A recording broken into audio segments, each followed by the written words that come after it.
Welcome to sweet kitchen. Sweet kitchen with ভিলফোর্ডের পক্ষ থেকে আমি সুইটি নিয়ে হাজির হলাম নতুন একটা রেসিপি।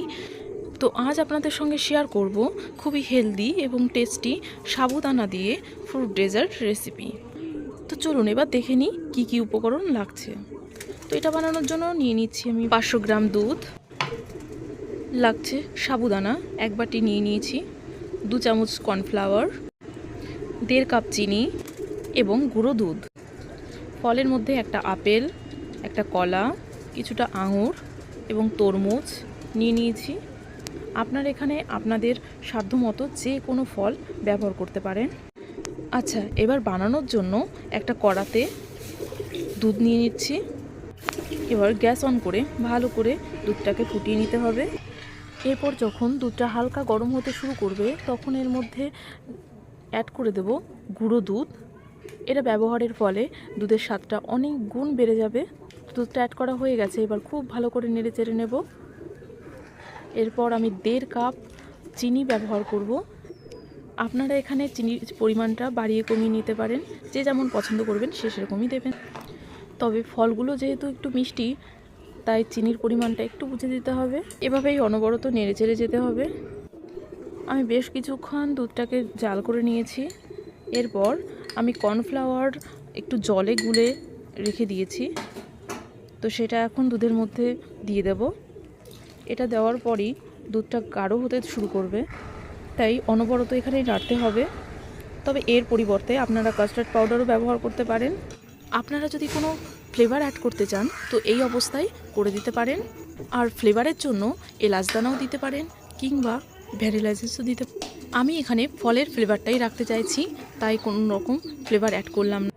কর্নফ্লাওয়ার দেওয়ার পর আমি 2 মিনিট মতো জাল করে নিয়েছি। অনেকটাই গাঢ় হতে শুরু করেছে, তো আমি একটা অন্য পাত্রে এবার তুলে নেব এবং ঠান্ডা করে নেব।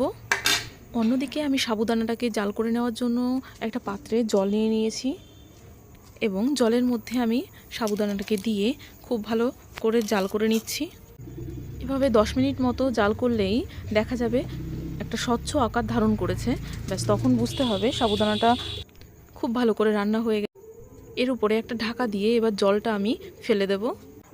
ঠিক একইভাবে আমি সাবুদানাগুলোকে ঠান্ডা জল দিয়ে 2 বার ধুয়ে ঠান্ডা করে নিয়েছি এবং জলটা একইভাবে ফেলে দিয়েছি। তৃতীয়বার জল দিয়ে আমি ঢাকা চাপা দিয়ে রেখে দেব। জলে ভিজিয়ে রাখলে সাবুদানাটা জমাট বাঁধার সম্ভাবনা খুবই কম থাকে। অন্যদিকে আমি দুধ ঠান্ডা করে নিয়ে 1 ঘন্টার জন্য ফ্রিজে রেখে দিয়েছিলাম। ফ্রিজ থেকে 1 ঘন্টা পর বের করে আমি একটা সার্ভিং বোলে নিয়ে নিচ্ছি। এবার আমি এর মধ্যে অ্যাড করে দিচ্ছি সাবুদানা, যেটা জলে ভিজিয়ে রাখা ছিল। আমি জলটা ভালো করে ফেলে দিয়ে শুধু সাবুদানাগুলোকে দুধের মধ্যে দিয়ে দিচ্ছি। এভাবে সম্পূর্ণ সাবুদানাগুলোকে দুধের সঙ্গে ভালো করে মিশিয়ে নিচ্ছি। মেশানো হয়ে গেলে আমি অন্যদিকে ফলগুলোকে কেটে নিয়েছি। একে একে ফলগুলো এবার অ্যাড করে দেব। দিয়ে দিচ্ছি আপেল কুচি, তরমুজ, আঙুর ফল, একটা কলা, বেদানা। এবার সব ফলগুলোকে আমি খুব ভালো করে মিশিয়ে দিচ্ছি। এখানে আমি আমার পছন্দের মতো কিছু ফল নিয়ে নিয়েছি। আপনারা চাইলে আপনাদের ঘরেতে থাকা যে কোনো ফল দিয়ে আপনারা বানিয়ে নিতে পারেন এই সুন্দর ডেজার্টটি। এই গরমে অসাধারণ একটি ডেজার্ট, আপনাদের খুবই ভালো লাগবে, তাই বাড়িতে একবার হলেও চেষ্টা করবেন।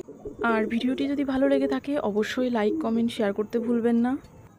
আর এরকম নিত্য নতুন রেসিপি পাওয়ার জন্য আপনি যদি নতুন বন্ধু হয়ে থাকেন তাহলে অবশ্যই সাবস্ক্রাইব করে পাশে থাকবেন।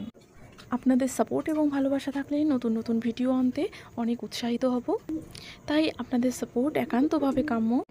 তাই আজকের মতো বিদায় নিচ্ছি। আবার দেখা হবে নতুন কোনো রেসিপির সঙ্গে। ততক্ষণ ভালো থাকবেন, সুস্থ থাকবেন। ধন্যবাদ।